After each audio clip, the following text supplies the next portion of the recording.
Today, we want to talk about emotional connection. And the reason for that is because after having done a lot of different types of healing and inner um, development work, I came to the conclusion, hearing many different perspectives as well from different teachers, healers, etc., and also on my own journey of what I've experienced in this regard, I started noticing that I always come back to what I've always felt all along, which is that our connection to ourselves at the feeling level is the most important connection to our own growth and development and to live our lives from. And that may at one level sound cliche, but on another level, we'll discuss in this podcast why that is so often dismissed or ignored or put below other levels, like below other truths, below that that it's put lower on the priority list than what actually other things are, other ways of approaching personal growth and development, let's say. So this is the topic I wanted to discuss with you, Marlou. Do you want to start that off in any way? Yeah, good to be here. An interesting topic. I think for me, this is the main piece on my journey, this emotional connection piece. And it's like this invisible thing that is hard to grasp, but it's it's like if you have trouble there, or it's not going smooth for whatever reason, there's a lot of stuff in childhood and the way we have built ourselves, in that way. And this is the main piece, and it's very direct. And often in healing, there's a lot of stuff you can easily go around, and I find it's not easy to reach, to really rebuild that. I think it's very hard to find good practices to help you with that. Yeah. And so this is also why personal development and spirituality and growth and all that is often avoided by people, is because it's difficult, it's vulnerable, it's hard to work on building your connection to yourself, especially when you need to do that also in a broader context of your daily life with others. And because at a certain point, you can't really do it fully by yourself anymore. Like you can remain in a state of maybe, and not that I've achieved that, but remain in a constant state of you're happy with yourself, but you're still avoiding certain aspects of connecting at a deeper level while being in connection with others, being witnessed, being seen, being in connection, being open, being vulnerable, being intimate, being real, authentic with others. You start to see that there's other layers, other aspects of the mirror that get fed back to you that you don't experience on your own. And as much as I found certain teachers that made it seem as though the connection with the divine or God or spirit or whatever you want to call that higher power that I think many of you listening to this will have a sense of understanding of, or have some form of practice that you understand that we are not just our human selves and our ego, we have a connection to something greater than that. Well, as much as I found teachers that focus on that and say that that is the way to move forward, it's all about, for example, certain modalities go, it's all about God. It's all about being in service to the divine. Yes, in essence, that is the case, but it gets very paradoxical and nuanced, because then we need to also think about us as an aspect of that divine. And then Mm. we also need to take in consideration us, but not the ego version of us. That is an aspect of that divine that we're in service of. So it's actually within ourselves. And then Yeah. we also need to think about what is it in our personal ego, our personal identity, our personal lives, our individuality that we want to bring into life, and not just do it externally and focus on the outside and think that there's some kind of God that we're doing it all for, because that's another trap where most people again fall into the pattern of being in service of something other than themselves. And many communities in the spiritual world also do that. And that becomes this wonderful sacrifice of doing something for the greater good, but at the expense of yourself. That's not a healthy pattern either. And then there's also those teachers and people that focus on large groups and dynamics. And then I also wonder to myself, because I've experienced a lot of that, and then I go, well, that's great. You can generate more momentum in a group mastermind to grow faster together. But what are you doing with the intent within that group? What is the focus on? Because a group is just like saying God, it's the whole. You're focusing on the whole, but if you're not focusing on the individuality within the group, then at some point on that journey, you start losing focus of what the individuals within that group actually need in terms of their own growth and their own development. And then you are bypassing again the very connection that is more vulnerable to be specific with an individual with than it is to focus on everything around in the whole group, with the whole mastermind, with the whole creation. And then you miss again the vulnerability and the intimacy and the realness of the one-on-one connection. So those are some of the big pitfalls that I've experienced, and that includes, as far as I'm concerned, until what I've learned, I haven't really seen the right balance in spiritual communities and spiritual circles, if I'm really going to be honest and fair and direct. I've seen ingredients, but I haven't seen it all together in one package working really well in that way. Yeah. So yes. Yeah, you're right. I think, What do you think?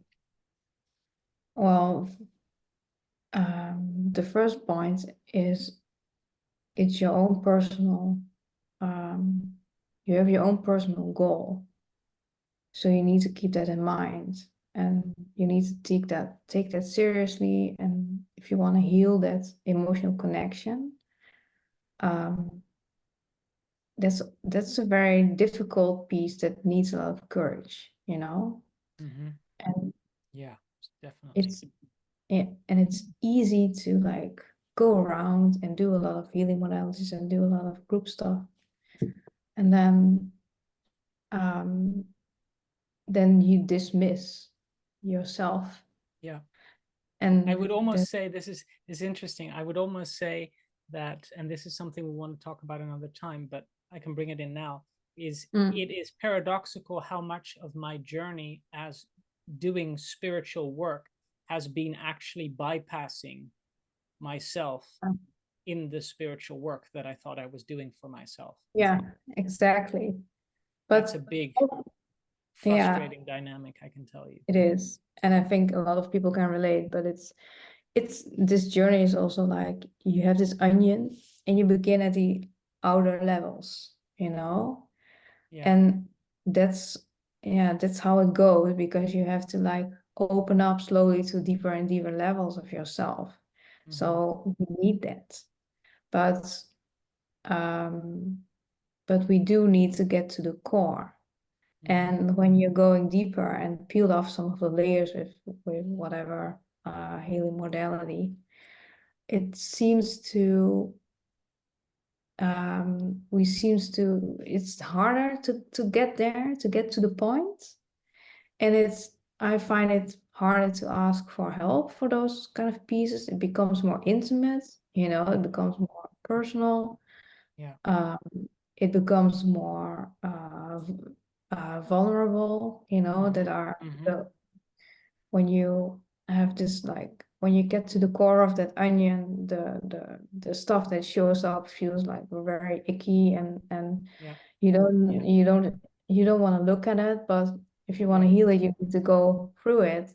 So you Yeah. need a very safe space to get to it. And This is exactly it as you're describing it yeah, now. But it's also where the juice is. It's also where the interest, the passion, it is. because it's where the core of all the ickiness that comes up, if you're in connection with yourself, Yeah. actually doesn't feel all that bad.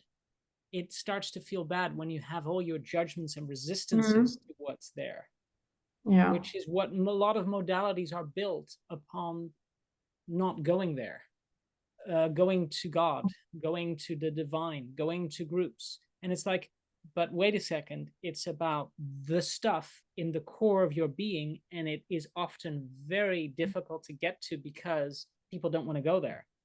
And that's why that Yeah. space feels good in a sense, the terms of it feels good when you're on track, when you're going to what really matters, which needs to come up in order to be felt in the Mhm. connection together with others.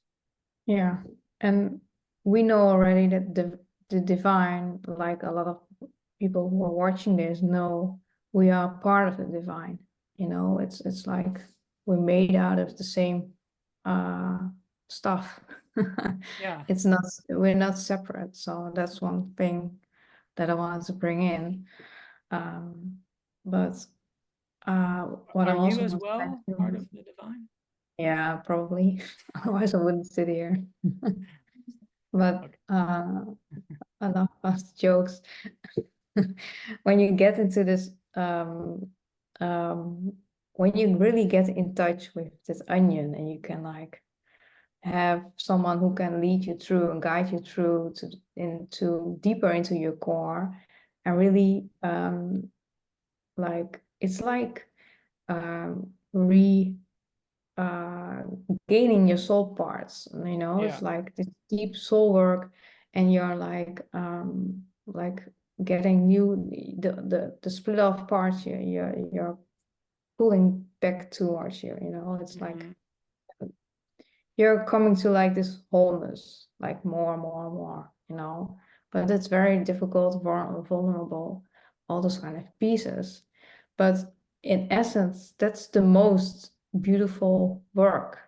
It's like it's very it's amazing what you will come across. I mean, I've done so much um work on family stuff, and and where like deceased people come through that give you messages, or or where you have still ties with, and you're like working through some family stuff, and then you get deeper to the core, and you need that to be resolved, to get to a deeper emotional connection with yourself. And often it's like all like ancestor work and family and whatever, it's like if you're on this path, that, but that's also the beauty, because you have this totally different connection with, at least I have, and I don't really like speak about it with my friends or family or whatever, but I have it like this total different connection, it's like, yeah, amazing. Yeah. Yeah. There's a couple of things here that you're speaking to. First of all, I want to share that when I said earlier that some spiritual types of focuses are on the divine or God or whatever we want to call that force, or on groups, I'm not saying not to do those at all, or to that they're bad or wrong. I'm just saying that you need to be very aware at all times, that what is that focus and the intent of those, and what is, again, we spoke about this earlier, the point of consciousness from which those groups, communities, healers, programs, modalities focus on. What do they work from, which point of consciousness? Because then you can start to discern what part of it you need and what part of it you don't want, and how much Mhm. can you get out of it and how much can you not get out of doing that type of work. So that's one thing I wanted to clear up. And then the other thing is, you spoke very beautifully about what happens when you open up. Kind of, I see a flower, because this is also the feminine in us, I think, is the opening up of that. The flower doesn't really, it's very delicate, but as it opens up, you know, there's a lot of vulnerability exposed. And this is kind of what we're doing at a personal, intimate level, which is the beauty of real awakening and healing and opening hearts type work, in my opinion. And but what I found, and certainly what we've lived through, Marlu, together, is, I guess I can bring that in here, is that you can also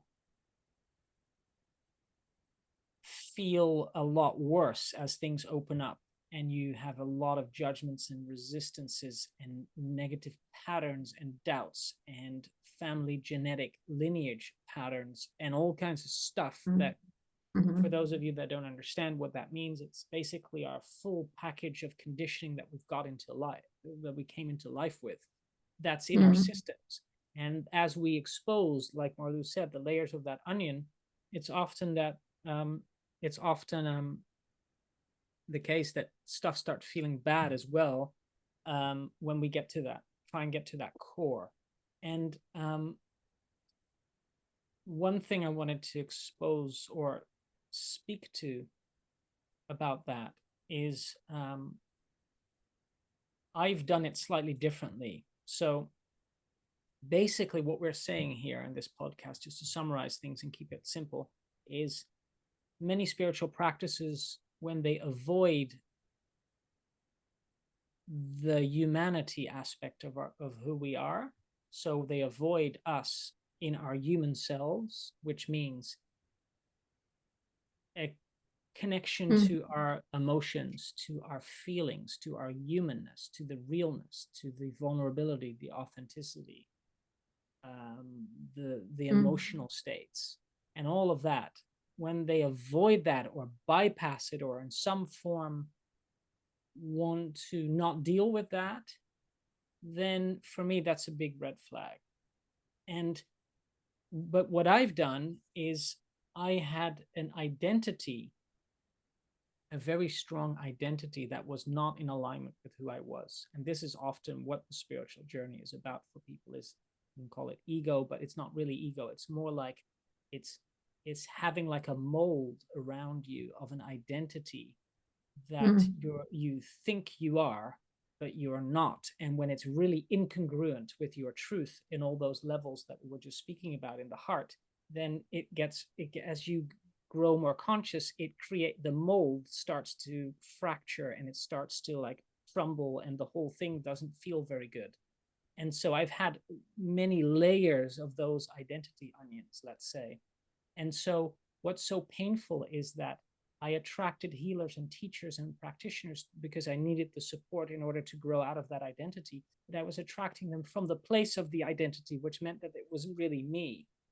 And so what I've noticed and learned is everything I've built up within that identity, that I was also building in the spiritual world as I got into that 15 years ago. I started noticing that I've attracted all kinds of connections and people and communities and things that were resonating with my false identity because I needed the healing for it. But the painful thing is that at some point you need to really then let go. And that means the identity falls apart. You become more of who you really are, but you change.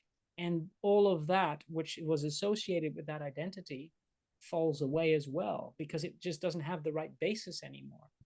And our connection went through a lot of what I would call then, those things I would call death spaces, because they're like shedding deep layers of very personal layers of who we think we are. And so they feel like you're dying. Sometimes they feel like you go into complete despair, confusion, isolation, aloneness. And I've been through that many times, and I know you have as well, Marlu. And it's just very difficult and painful to go through that. So this is not really a pep talk for people that want to go through this, because it's not fun. But it actually, on the other side of it, you do feel more freedom, because it's a shedding and a letting go of the old conditioning of who you thought you were. So So that's something that I wanted to share. So paradoxically, we can use anything on our journey to grow. So even the false identity that I was attracting people and teachers and healers that didn't really resonate with who I really was, I was still growing through those experiences by Mm-hmm. using that momentum to break that mold in order to come closer to who I was, and then needing to start fresh and shed it all. And that's difficult also in terms of the stability in life, the connectedness with others, the friends, the people and the experiences that you've built up, you know, and I've had that many cycles, so it was extremely difficult to go through that. But in essence, this is what I wanted to bring in also, because uh, Mm-hmm. this relates to always coming back to the deeper connection of who I am and following that, which was also difficult for its own reasons, because I wasn't even sure of who I was and how to feel and follow. And so it gets even more complicated. But the point is that that is what we come back to, which is why this is a piece of wisdom that we're sharing. Yeah. Mm-hmm. Yeah, yeah. It's about, yeah, it's, you have to be non-judgmental with where you're at, Yeah. because it's like, And in acceptance, I would say then, yeah. right? Mm-hmm. Non-judgmental is more like trying not to be judgmental is always hard, but it's more like being in acceptance of yourself. Is Yeah, the exactly. And also when you look back, it's like, yeah, it's the places where we have been, we started out from, it's like, um you don't start in the best way you show up for yourself. It's yeah, like yeah, all, it's like this process of growth and healing, and it takes time. And also when you get older, you try to you look at things differently, mm-hmm. and life experience also. But yeah, it's really, we leave all these baggage behind, those old suitcases, it's Yeah, which weren't really ours, and a lot of family stuff, um a lot of we've been handed a lot of suitcases from our family, mm-hmm. and then we go through life, and then it's like, something isn't right, this is not really me, or and you feel like you want to shed it off. Mm-hmm. Mm-hmm. Yeah, And that's what and we're doing with the onion. Yeah. that Mm. process is also, you could summarize it in a way which I wanted to share, is that you grow in contrast. Contrast is very important here. This is what building a solid identity based on who you really are, which is actually more infinite, but building an identity that fits your personal preferences and longings and desires and wants, Yeah. based on that infinity that you are, that you have access to, which is broader than your own self. Let's say it's around you. It's more like the universal energies of the divine, whatever you want to call that. And but to grow in contrast between what is true and not true for you is how you create that identity, by making those Mm-hmm. decisions and following what you want Yeah. versus what you don't want. Leave behind what you don't want, which is what you're saying, the shedding. And this is extra important when Yeah. So it's like knowing what you're not. knowing what you're It not. Yeah, Awakening is about seeing what you're not, yeah, what you, and yes, that's creating exactly. a whole different vision of Yeah, yourself. it's, yeah, and it's, and that, even that's nuanced, because it's about the true spiritual awakening is about knowing what you're not and shedding and letting that go. But when you're too merged and entangled and mired in the soup of what you're not, you also can become too attached to the process of shedding and letting go of what you're not. So this is Yeah. why it's so difficult for the whole journey. There's always paradoxes and nuances and It's traps. it's growth, Yeah, it's it's growth. growth. That's the growth It's as like well. Yeah. it's like we have let go of so many suitcases, and then your personality grows because Yes. you have like seen so many things that you are not, that you now can see and hold space for, and not attach in like any way or something, but you can like also see it in others, that you can see other people also um, in very high of very broad ways of what they are not, you can like you can hold space for people that are in that still in that process, and like or at the beginning of that process, and it's like I think that's very beautiful. And two things here. So we spoke earlier in the podcast series on whatever you focus on grows, but I wanted to bring into this podcast what I said earlier about when you are not included. And I know, from speaking for myself, I've dismissed my own self, very much like how, and this is not an offense to nuns, but in a monastery, nuns and stuff, the traditional nun, when I think about that, it's very much a person that's selfless. They're not allowed to really have a self in terms of an identity that has wants, desires, needs, feelings, and all of that, right? That type of frequency, that type of behavior, that type of identity, that type of being, that becomes very much what the spiritual journey often becomes in certain spiritual groups. And then the paradox is that I've heard some of these spiritual groups say, well, we don't focus on the self because that's the ego, so we give everything to God. But then what you're doing, and I wanted to add this piece, is don't think that by not focusing on yourself that you're not being an ego. You're always growing. In other words, you're always growing something. If you're trying not to focus on yourself, you're growing trying not to focus on yourself. So you're expanding what you don't want.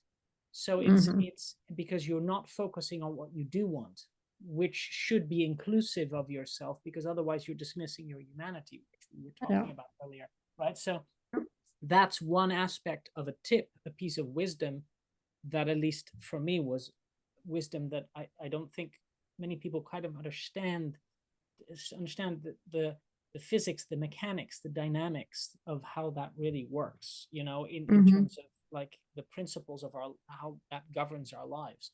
So that's one piece. And the other piece I wanted to say is some of the symptoms that you can look to if you want to know whether you need to grow, in contrast between what is true and what is not true, in terms of shedding your identity, as Morley was saying that you're not, is when you have things like vague boundaries, a weak sense of self. You don't know who you are, really.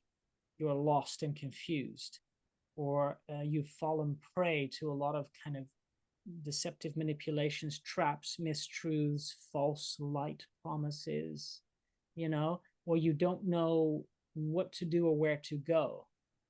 Most of which these symptoms come from trauma and abuse in some form, whether, again, abuse can also be not overt, it can be very subtle, which is often the most sinister, in terms of neglect, which we've worked on earlier and talked about as well. I think we've even done a mini meditation on that. But the point is that those are some of the symptoms that you can look out for and start to clock and register for yourself. Then there's work to do, So anything you want to add, Marlu? As those 2 points, I wanted to bring them in. It's this thing, we're still in this duality, we have black and we have white. And it's like this law, it's like gravity. You can jump off a building and then say, well, I don't see, I do not see it, but you will still fall. And this is also when you're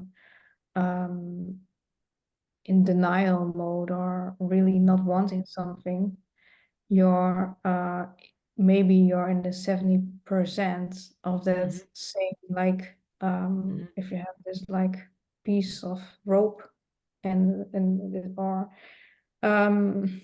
I don't know, maybe I can use my web design background a bit. You have these columns and you have always the full space is like 100%. And every topic is like a division in a yes and no. And it's like if you're in denial, are you 10% in denial, then it will be filled in like for 19% with the other Right. part, you know? Exactly.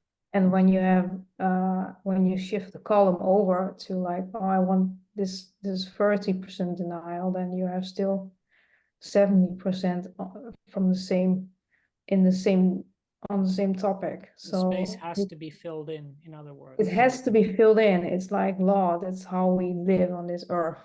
So, and a Yeah. lot of people do not really see that or don't want to look at that Yeah. because you Yeah. can like dismiss or like look away and then think it's not there. But I Yeah. don't know, even if you do not look away, Yeah. it's still just like when you're making a choice, you're still choosing something.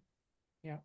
You know, same Yeah. concept. So, And this is to summarize all of it before we get to the end of the call. I I guess we could say that in coming back to the topic of emotional connection and why that matters so much is when you grow from the truth of your hearts and being and emotional connection, you can you are also automatically growing in love and compassion and acceptance, because that is what the think of the Buddha, right? Unconditional love, acceptance in the heart and what's true. mm, mhm, Then you are automatically not dismissive. Are you then dismissive of anything? No, of course not, because you're growing in the acceptance and the compassion and the love for more of all that is. So then when mhm, you do that, you have a light side and a dark side, if you were to just split it up very much like you mhm, just said with those columns. Then if you are not focusing on the dark side, it doesn't work, because you are trying to put your attention to something that you're not trying to grow unconsciously. And it's mhm, not it's also, again, it's very nuanced, because it's not like those communities and groups that focus on the goodness and the divine. That isn't true, because it is very important that you focus on the good things in life. I have a lot of trouble with that myself. And so you can also focus too much on what you don't want, and in that way be busy with that, and it grows. And so it's not that it's not true. It's just that you need to see what the consequences of everything are, and right, where's the balance, and right, what is included and what is not included, and what is spoken and what is unconsciously or not spoken, and where does it feel good from the heart, and where does it not feel good because something's missing. And really hone into your intuition and your personal sense of how that works, and then make mhm, judgments for yourself of what you are needing in the moment when you need it, and it will change as you go along. You may need ingredients here and ingredients there, and you sort of pick and choose. So that's what I'm getting at here in that sense. mhm.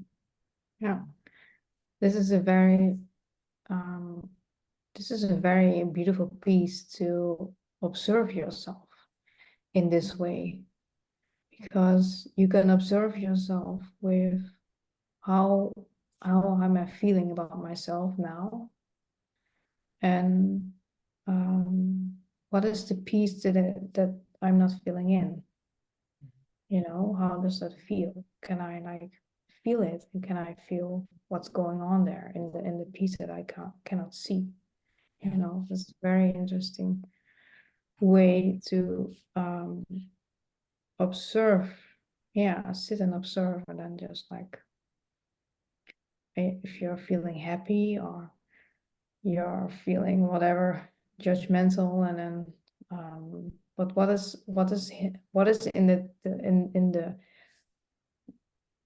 place that I'm not, you can reference yourself, in a way, in your state, and then tune into what are you not feeling in. And then you might notice what's happening there, and the dynamic that's going on, because you're like at that stage, you're like sending something out. Yeah, yeah, yeah, yeah, exactly. Yeah. Yeah. Okay, so I think for today, if there's nothing particular else, I think we'll call it a day. Um, yeah, I hope you, as the audience, have taken on some of this wisdom that we're sharing, and really become aware also of, not that we're per se very wise, but the point is that we're bringing through iterations of growth, of becoming more clutter free in our state of being. And so if you can start to pick up on that, you can start to, for yourself, also shed some and become aware of some of the feelings and thoughts and conditions and expectations and struggles and patterns and heavinesses and identity based falsities, etc., that you can start to shed. And that's a beautiful process. Yeah, Okay. it's Yeah. beautiful. We're Right. lovingly holding space for that. It's Yeah.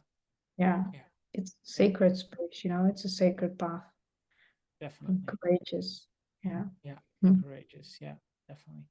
All right. Until next time. Bye. Bye.